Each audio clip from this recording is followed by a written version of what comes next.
অন্য কথায় এই দুনিয়াতে আল্লাহ যে জিনিসগুলো নিয়ামত হিসেবে তৈরি করেছেন, আপনি যদি সঠিকভাবে এগুলোর ব্যবহার না করেন, কি জিনিসগুলো আপনার মৃত্যুর উৎসে পরিণত হতে পারে। একই জিনিস, একই নিয়ামত বিষে পরিণত হবে। আখরাজা মিনহা মা আহা ওমার আহা ওয়াল জিবালা আর সাহা। আর পর্বতগুলোকে তিনি দৃঢ়ভাবে প্রথিত করেছেন। ঈর্ষা ব্যবহৃত হয় তাঁবু টাঙানোর জন্য, যখন বিশাল খুঁটি মাটিতে গেড়ে দেওয়া হয়, এটাকে বলা হয় ঈর্ষা। যখন আপনি গেড়ে দেন, তিনি বলেন তিনি পর্বতগুলোকে গেড়ে দিয়েছেন। অনেকে বৈজ্ঞানিক দৃষ্টিতে আয়াতগুলো অধ্যয়ন করে এবং পর্বত কিভাবে তৈরি হয়েছে ইত্যাদি নিয়ে আচ্ছন্ন হয়ে পড়ে। দেখুন, এই আয়াতের মূল বিষয় এটা না। জানেন এই আয়াতের বিষয়বস্তু কি? আপনি যদি ফেরাউনের স্থাপত্যগুলোর দিকে তাকান, তারা পর্বতকে নকল করতে চেয়েছিল। তারা পিরামিডগুলোকে পর্বতের মতো করে নির্মাণ করতে চেয়েছিল, কারণ পর্বত শক্তির নিদর্শন। এই পর্বতগুলো তৈরি করার জন্য তাদেরকে নিচ থেকে নির্মাণ করে উপরে উঠতে হয়েছিল। তাহলে উঁচু করে নির্মাণ করতে হলে আপনাকে প্রথমে নিচের দিক থেকে শুরু করে আস্তে আস্তে উপরে উঠতে হবে। আল্লাহর স্থাপত্য, পর্বতগুলো যে কোনো পিরামিডের চেয়ে বহু উঁচু এবং লম্বা, তাকে নিচ থেকে তৈরি করতে হবে না। তিনি এগুলোকে উপর থেকে গেড়ে দিয়েছেন। কে আল আলা, বুঝতে পারছেন? ওয়াল জিবালা আর সাহা, এর ভাষা এতটাই শক্তিশালী। আল্লাহ কি চমৎকার ভাবেই না এই লোকের দাম্ভিকতার জবাব দিচ্ছেন। মাতা আল্লাকুম ওয়ালিয়ান আমিকুম, জীবিকার সামগ্রী। এই সমস্ত তোমাদের আর তোমাদের গৃহপালিত পশুগুলোর জীবিকার সামগ্রী।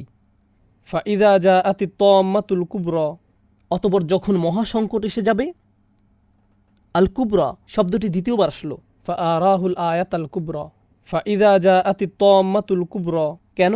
কারণ ফেরাউনকে মহাপ্রমাণ দেখানো হয়েছিল যেন সে সতর্কতা গ্রহণ করে, মহাসংকটের ব্যাপারে সাবধানতা অবলম্বন করতে পারে। তাই তিনি যখন মহাসংকটের আয়াতে এসে পৌঁছবেন, আপনার মনে পড়বে তোমার তো এর জন্য প্রস্তুত থাকা উচিত ছিল।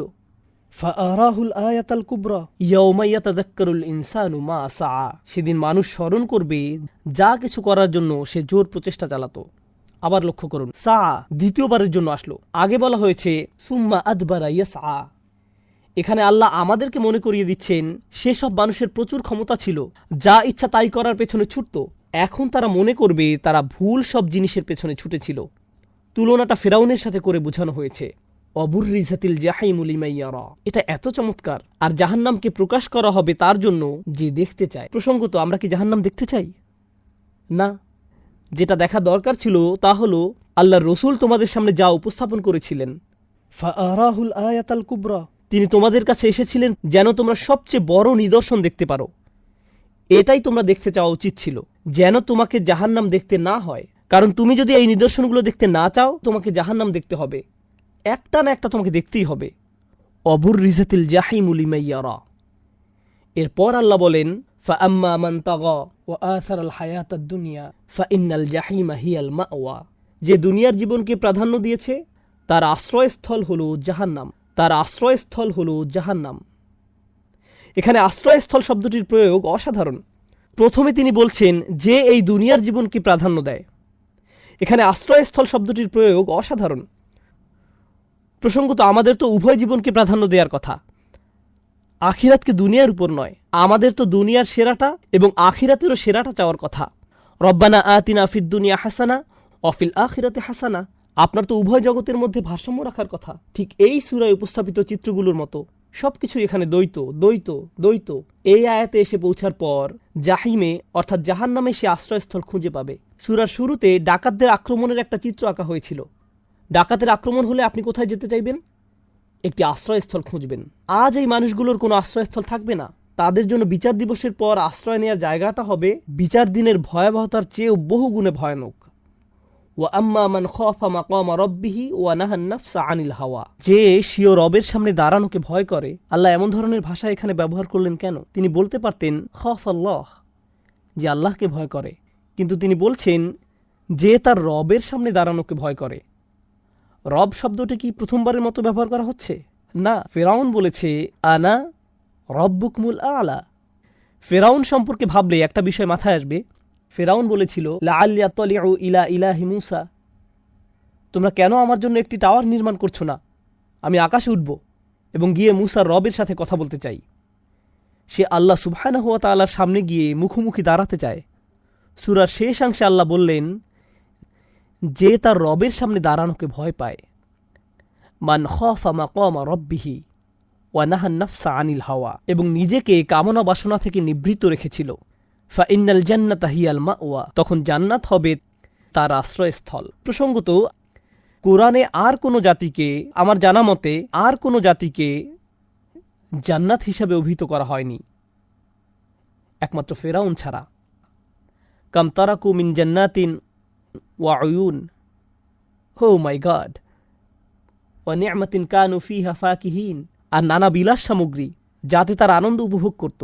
কোরআনে বর্ণিত একমাত্র অন্য আর যেসব সম্প্রদায় সম্পর্কে আমি জানি, যাদের দুনিয়াবি সম্পদের বর্ণনা আল্লাহ এমনভাবে দিচ্ছেন যেন তিনি আসল জান্নাতের বর্ণনা দিচ্ছেন, তারা হলো মিশরীয়রা। যখন তারা পানিতে ডুবে গেল, আল্লাহ বলেন তারা ছেড়ে গিয়েছিল কত বাগান ও ঝর্ণা, কত নিয়ামত, নানা বিলাস সামগ্রী যাতে তার আনন্দ উপভোগ করত। যে শব্দগুলো ব্যবহার করা হয়েছে তাদের ফেলে যাওয়া বিলাস সামগ্রীর বর্ণনা প্রদানে, ফেরাউনের সম্পদের বা মিশরীয়দের সম্পদের বর্ণনা ছাড়া অন্য যে জায়গায় এই শব্দগুলো ব্যবহার পাওয়া যায় তা হলো জান্নাত। অবাক করা ব্যাপার, এখানে আল্লাহ বলেন ফা ইন্নাল জান্নাতা হিয়াল মাওয়া, সত্যিকারের জান্নাত ফেরাউনের দুনিয়াবি জান্নাত নয়। সত্যিকারের জান্নাত হলো ওই ব্যক্তির আশ্রয়স্থল যে নিজেকে কামনা বাসনা থেকে বিরত রাখতে পেরেছিল। ইয়াসআলুনাকা আনিস সাআহ, তারা আপনাকে সময় সম্পর্কে জিজ্ঞেস করে। কোন সময়? বিচারের দিন। কিন্তু তারা কিভাবে এ সম্পর্কে জিজ্ঞেস করে? আইয়ানা মুরসাহা, কখন তা নিচে স্থাপন করা হবে? নিচে স্থাপন করা বা গেড়ে দেওয়ার কথা কি এই প্রথম বলা হচ্ছে? এছাড়া আর কোন জিনিস নিচে গেড়ে দেওয়া হয়েছিল? পর্বত। দেখুন, মানুষ কি ফেরাউনকে প্রশ্ন করত? ফেরাউন যখন বলতো আমি শাস্তি দিব, তখন কেউ কি তাকে জিজ্ঞেস করত কখন তুমি আমাদেরকে শাস্তি দিবে? এই প্রশ্ন করতে হলে আপনাকে চরম বোকা হতে হবে। ফেরাউনকে, যে এই বিশাল প্রাসাদের অধিপতি, তাকে গিয়ে কি জিজ্ঞেস করবেন কখন শাস্তি দিবে আমাদেরকে? কারণ আপনি যদি বলেন কখন শাস্তি দিবে, তখন সে বলবে আমি পরে এক সময় শাস্তি দেওয়ার কথা চিন্তা করেছিলাম, কিন্তু তোমার জন্য স্পেশাল শাস্তির আয়োজন করছি এখনই। ব্যাপারটা কি এমন না? তাহলে তুমি এই লোককে ভয় পাচ্ছ যে এই ছোট্ট পিরামিডের মালিক, কিন্তু তুমি তাকে ভয় পাচ্ছ না যিনি পর্বতকে স্থাপন করেন। আর তুমি এটা বলার দুঃসাহস দেখাও কখন এটা নিচে ফেলা হবে। শুধু মুরসা শব্দটি আপনাকে মনে করিয়ে দেওয়ার কথা যিনি উপর থেকে পর্বতকে ছেড়ে দেন। তিনি এতটা ক্ষমতাশালী যে তোমার বোকার মতো প্রশ্ন করা উচিত নয় বিচারের দিন কবে আসছে, ফিমা আনতা মিন যিকরাহা, তা উল্লেখ করার কি জ্ঞান তোমার আছে? তুমি এ সম্পর্কে বলার কে? ইলা রব্বিকা মুনতাহাহা, এ সংক্রান্ত জ্ঞান তোমার প্রতিপালক পর্যন্তই শেষ। অর্থাৎ কখন এটা ঘটবে, কখন এটা আসবে, কখন এর সমাপ্তি হবে, এর সব কিছু আল্লাহর হাতে। ফেরাউন এই প্রেক্ষাপটে ফাহাসারা, সে লোকজন জড়ো করল। সে তার নিজের একত্রিত করার দিন আয়োজন করতে চেয়েছিল। আর আল্লাহ বলছেন আমি আমারটার মালিক, কারও এতে নাক গলানোর সুযোগ নেই। ইলা রব্বিকা মুনতাহাহা ইন্নামা আনতা মুনজিরু মান ইয়াখশাহা, যারা একে ভয় করে তুমি কেবল তাদের সতর্ক করতে পারবে।